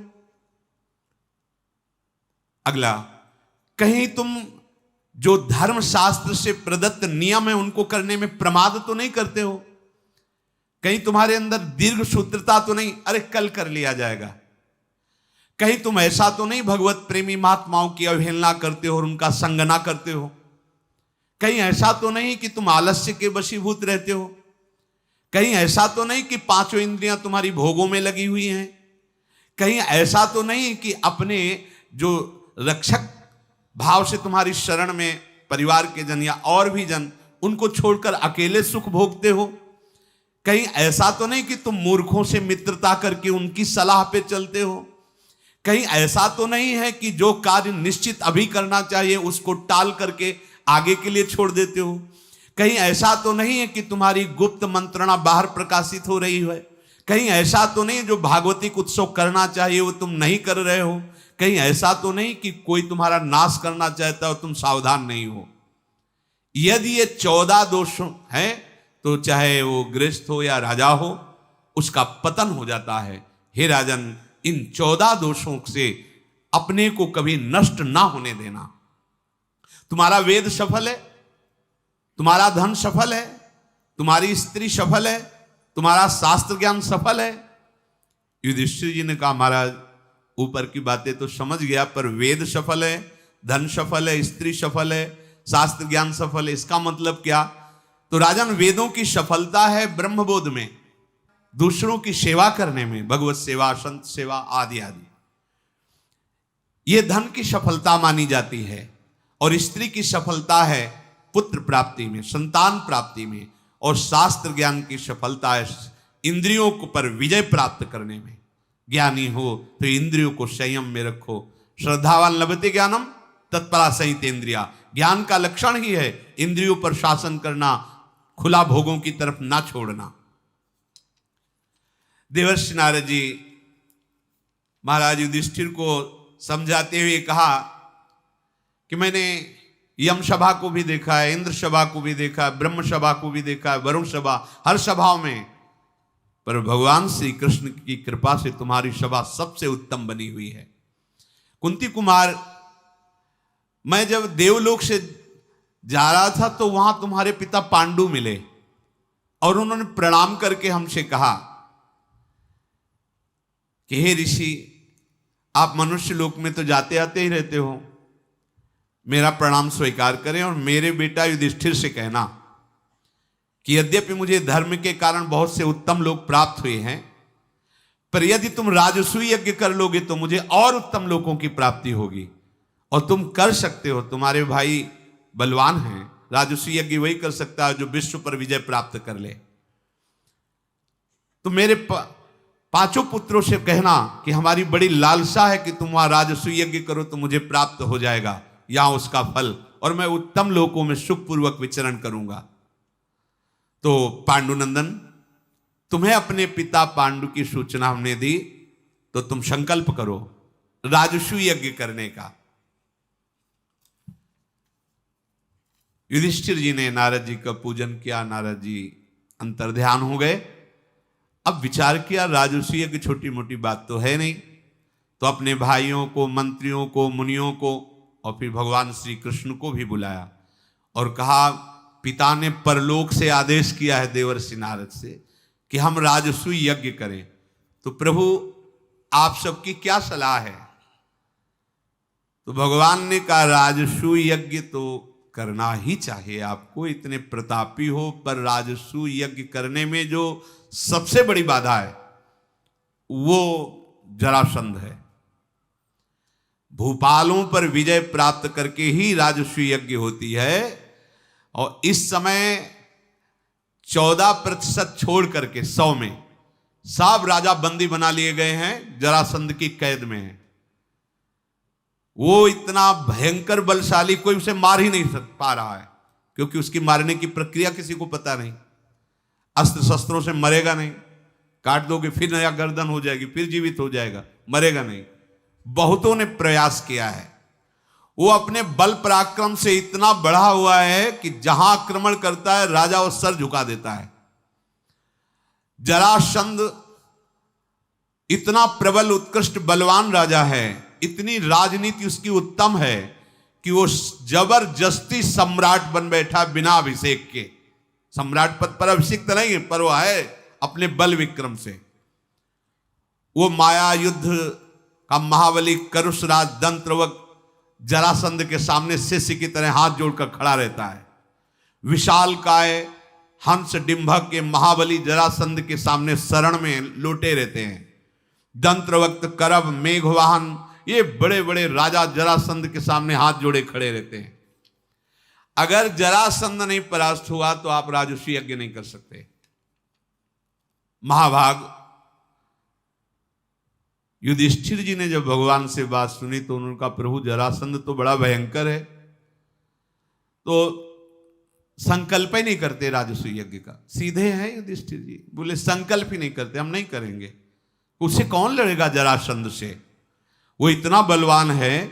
जब आप कह रहे हैं कि वो बलवान है तो मुझे तो शंका ही हो रही कि फिर कैसे विजय प्राप्त होगी। महाबाहु, हमने सुना है कि बलराम जी और आप कई बार उससे लड़ चुके हैं पर मार नहीं पाए, और वो 17 बार 23 अक्षौणी सेना लेकर भगवान पर आक्रमण किया मथुरापुरी में। 18वीं बार भगवान जब वो कालेवन था तो रण छोड़ भगवान लीला करके भागे और मुचकुंद के द्वारा उसका उद्धार कराया और नवीन द्वारिकापुरी की रचना की। केशव, जब 17 बार वो आपसे नहीं मारा गया, हम क्या मार पाएंगे प्रभु? ये राजसूय यज्ञ की बात ही यहीं से बंद कर देते हैं। भगवान श्री कृष्ण ने कहा, तुम्हें चिंता नहीं करनी चाहिए, हमने जानबूझकर उसे छोड़ा है। ये न समझो कि वो मारा नहीं। कई बार बलराम जी ने उसे फांसा है, तो हम ही ने कहा कि छोड़ दीजिए, जो हमारा कार्य वो बहुत बड़ा काम ये कर रहा है। 23 अक्षौणी सेना समेट के ला रहा है, तो लाने दो, हमारा काम है इस समय भूमि का भार हरण करना, तो बड़ा भारी सहयोग कर रहा है। तो तुम ये मत समझो कि वो बलपूर्वक हमसे बच गया है, वो दयापूर्वक छोड़ा गया है। मेरे में नीति है, भीम में बल है, अर्जुन में विजय शक्ति है, त्रिभुवन में कोई ऐसा नहीं। आप राजसूय यज्ञ का संकल्प करें। उनका, गोविंद, आपके बुद्धि बल पर मुझे कोई संशय नहीं, पर मुझे डर लग रहा है, क्योंकि हम आपको, भीम को, अर्जुन को खो नहीं सकते। राजसूय यज्ञ हो या ना हो, मुझे बहुत डर लग रहा है। ये जरासंध बहुत बड़ा बाधा खड़ा हो गया राजसूय यज्ञ में। प्रभु, मुझे वो साम्राज्य नहीं चाहिए जिसमें आप तीनों खो जाएं। वो बलपूर्वक 20,000 राजाओं को बलि देने के लिए बंदी बनाए हुए, जैसे बकरा की बलि वैसे राजाओं की बलि। बड़ा दुर्दांत राजा, वो रुद्र देवता की बलि देने के लिए इंतजार कर रहा है, पशुपति के मंदिर में कैद किए है। भगवान ने कहा कि मेरा एक काम और होगा, उन राजाओं को मुक्त करना, वो सब आपके चरणों में होंगे। राजसूय यज्ञ के लिए बहुत बड़ा सहयोग होगा, ज्यादा युद्ध नहीं करना पड़ेगा, हम उससे द्वंद्व युद्ध की भिक्षा मांगेंगे, अकेले अकेले की। तीनों में से किसी से लड़ जाए, हमसे लड़ जाए, भीम से लड़ जाए, अर्जुन से लड़ जाए, और तुम इस पर बिल्कुल निराश मत हो। युधिष्ठिर बोले, मैं ऐसा सम्राट पद नहीं चाहता जिसमें इतना स्वार्थ भरा हो कि हमारे भाइयों को पीड़ा पहुंचे। भीम, अर्जुन मेरे नेत्र हैं और आप प्राण हो, प्राण और नेत्र के बिना जीवन कैसा? महाराज, जरासंध से लड़ाई की बात तो छोड़ दीजिए, मैं अकेला विचार करके निश्चय कर पा रहा हूं कि अब राजसूय यज्ञ नहीं होगी। अर्जुन ने कहा कि महाराज, मनोयोग से प्रारब्ध को नष्ट करके विजय प्राप्त की जा सकती है। आप प्रारब्ध के ऊपर क्यों बैठ गए? यदि हम राजसूय यज्ञ की सिद्धि के लिए जरासंध का विनाश करके कैद में पड़े हुए राजाओं की रक्षा कर लेंगे, ये बहुत बड़ा धर्म ही होगा। आप यज्ञ का संकल्प कीजिए। जहां श्री कृष्ण है वहां इतना विचार नहीं किया जाता, चल पड़ा जाता है। समझो, जहां श्री कृष्ण का आश्रय वहां ज्यादा विचार करने की जरूरत नहीं, वो आगे खुद संभाल लेंगे। भगवान श्री कृष्ण ने कहा, जरासंध का क्या बल है, क्या पराक्रम है, वो सब मैं जानता हूं। मगध देश की एक एक गली को, एक एक वीर को जानता हूं। तुम बिल्कुल चिंता मत करो। ये विषयों में डूबा हुआ राजा तुम जैसे धर्मात्माओं पर कभी विजय प्राप्त नहीं कर सकता। सबसे बड़ी कमी होती है, चाहे कोई कितना बलवान हो, ऐश्वर्यवान हो, यदि वो विषयी है तो वो एक दिन परास्त हो जाएगा। और अगर सच्चे धर्म से चलते हो तो ठीक है, लड़खड़ाओगे भले, पर विजय तुम्हारी होगी और सत्य मार्ग पर आप ही चलोगे। इसके रहस्य को कोई नहीं जानता, इसलिए नहीं मार पाता, भगवान श्री कृष्ण ने कहा। ये पराक्रमी राजा बृहद्रथ काशीराज की 2 जुड़वी कन्याओं से ब्याह किया। बहुत समय हो गया पर इनके कोई पुत्र नहीं हुआ। अब वो बहुत शोकित हो। गृहस्थ धर्म में देखो, अभी सुना था ना श्लोक, अगर पुत्र ना हो, संतान ना हो तो उसे स्पेशल नरक मिलता है।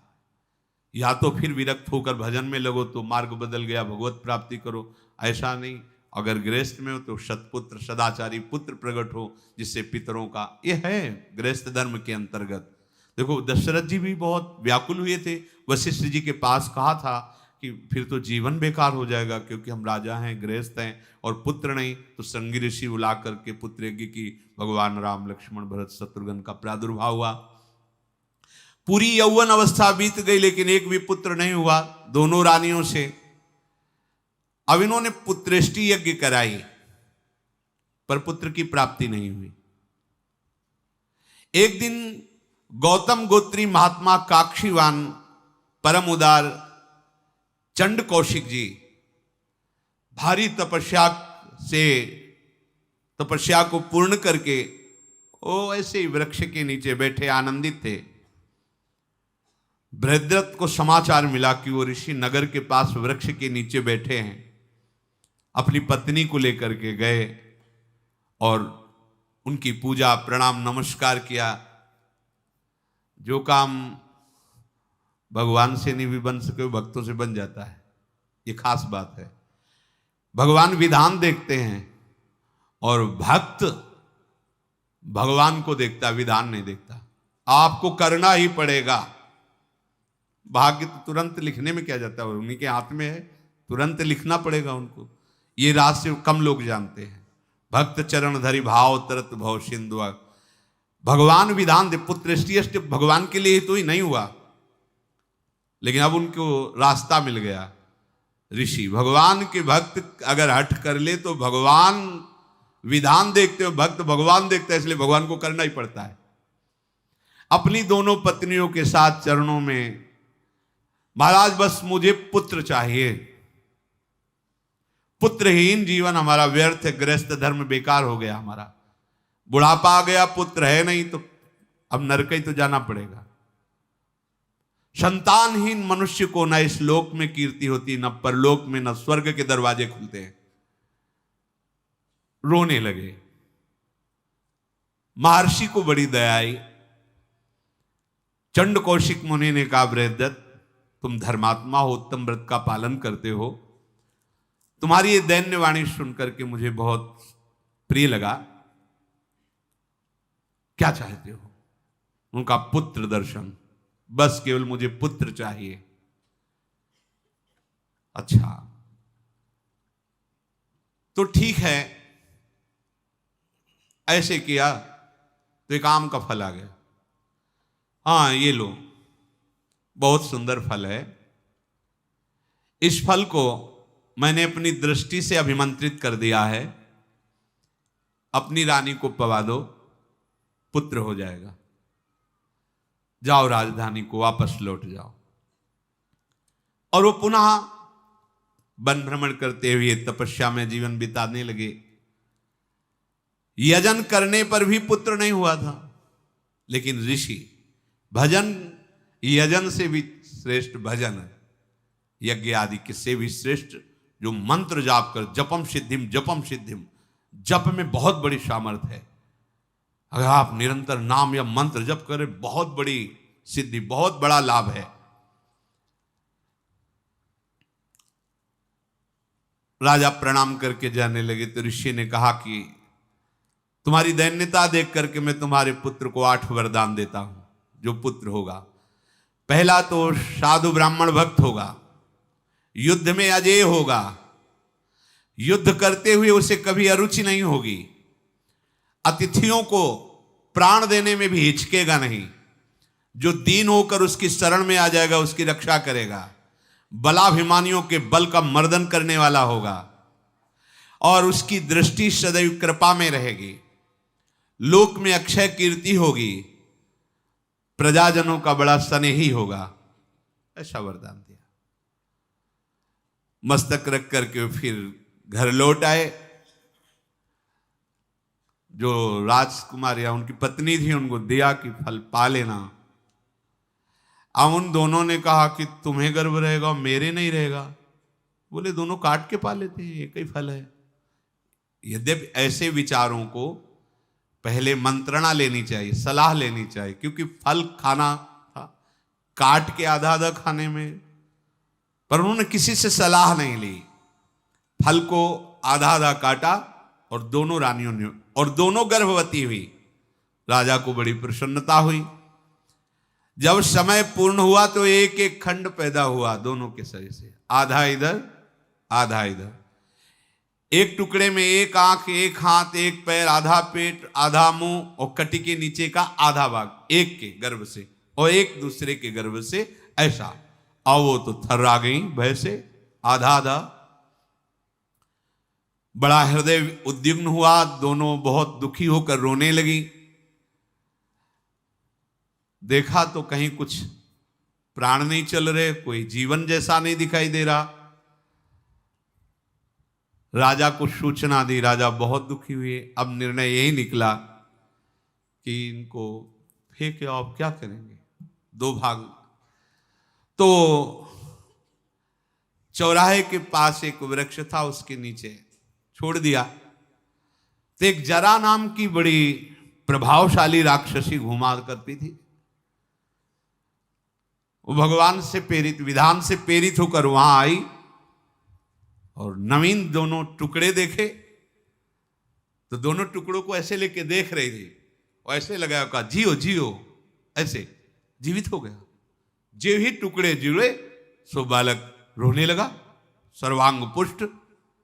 उन टुकड़ों के संयोग होते ही वो बालक रोने, राक्षसी के आश्चर्यमय नेत्र प्रसन्नता से खिल उठे और शिशु के जब मांस को देखा ऐसे तो वज्र के समान कठोर। तो उसने कहा तो असमर्थ है, खाया जा नहीं सकता, ये अपने महाराज को दे देते हैं, जो बृहद्रथ हैं उनको। मेघ की सी रोने की गर्जना हो रही थी इसकी। अब वो पुत्र स्नेह से व्याकुल जो उनकी रानियां थी वो तो तड़प ही रही थी। सहसाए राजा के पास पहुंची और कहा, नरेश वैसे तो मैं हत्या ही करने के लिए उठाया था इनको, खाने के लिए, पर जीव ही ऐसे क्या है जुड़ गए। तो उनका है तो मेरे ही पुत्र के दोनों खंड थे। तो उनका हाँ, ये आप स्वीकार कर लीजिए। बृहद्रथ ने कहा, आज से हमारे राज्य में घर घर तुम्हारी पूजा होगी। अब तुम राक्षसी भाव से नहीं, देवी भाव से पूजी जाओगी। धायों ने उस बालक को लेकर के माता की गोद में डाला जा करके। माताएं देखकर बड़ी आनंदित हुई। तो जरा नाम की राक्षसी ने संध किया, इसलिए उनका नाम जरासंध हुआ। और ये भगवान रहस्य जानते थे, इसीलिए कोई नहीं मार पा रहा था। अन्य अंग काटो तो फिर वो नवीन वरदानी था। अगर ऐसे ही, अब वो कोई रहस्य जानता नहीं था तो भगवान ने कहा मैं रहस्य जानता हूं, इसलिए तुम चिंता न करो। शेष चर्चा आगे। राधा वल्लभ लाल की।